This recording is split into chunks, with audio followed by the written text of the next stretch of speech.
Ship captain allegedly drugged 2 students at sea, raped one of them.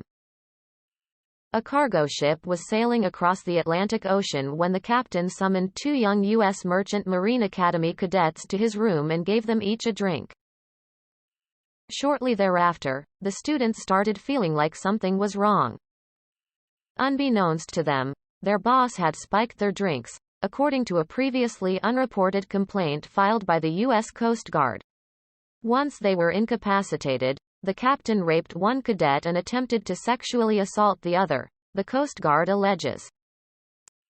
The complaint, which was filed in August and obtained by CNN through a records request, contends that Captain John Marone's conduct was egregious enough that his merchant mariner credential should be revoked so that he is no longer able to work at sea. The Coast Guard is responsible for investigating reports of misconduct aboard vessels and can seek to discipline mariners and remove the credential they need to work on ships for a number of violations, from drug and alcohol use to assault.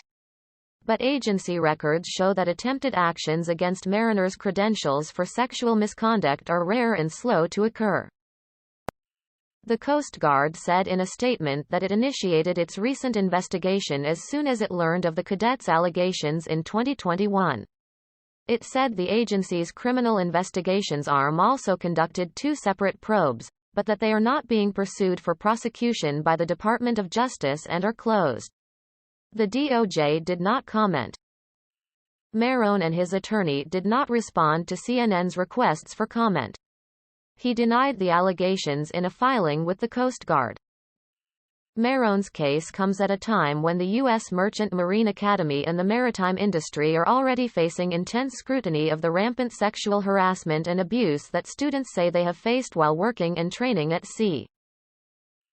Last year, a student from the academy published an explosive blog post saying she was raped by her supervisor during the school's mandatory Sea Year training program.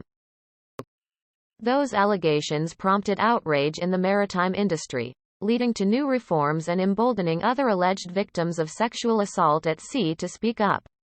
Another student came forward in June, saying she was repeatedly harassed and groped by older, male crew members and was so terrified of being sexually assaulted that she slept in a locked bathroom, clutching a knife for protection. Amid the controversy, a CNN investigation earlier this year found that policies at the Federal Academy have created significant barriers to the reporting and investigation of alleged assaults, and that a culture of fear has prevented victims from seeking accountability.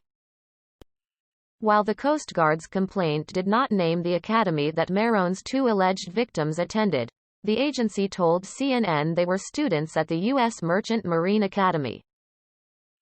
Maritime Administrator Ann Phillips said in a statement that a culture change is urgently needed, and that the agency has been continuing to strengthen protections for students. The agency pointed to new safety standards that shipping companies must meet in order to carry academy students during its training program. CNN is not including the company's name, the date of the incident, or other specific details from the complaint that may inadvertently identify the alleged victims.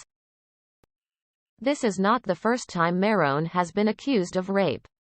Back in 2011, a woman arrived at a hospital bruised and beaten, saying he raped her in his apartment in the Florida Keys, according to criminal court records that included testimony from the nurse who examined her. Marone was promptly arrested and sentenced by a jury to 2 years in prison for false imprisonment and battery, but his conviction was later overturned in appeals court. The Coast Guard told CNN it was unaware of the conviction until it had already been overturned 2 years later, so no action was taken against his credential. For now, Marone continues to hold his merchant mariner credential while the case proceeds. That leaves him free to sail, as he has been since the alleged incident occurred. An executive at the shipping company that employed Marone told CNN he left in 2021 and said his departure was unrelated to the allegations being made. The official said the company had not received any allegations of sexual assault or harassment against Marone while he was an employee, and that while it had cooperated with a U.S. Coast Guard investigation, the company had never been given any details that the matter concerned an alleged sexual assault.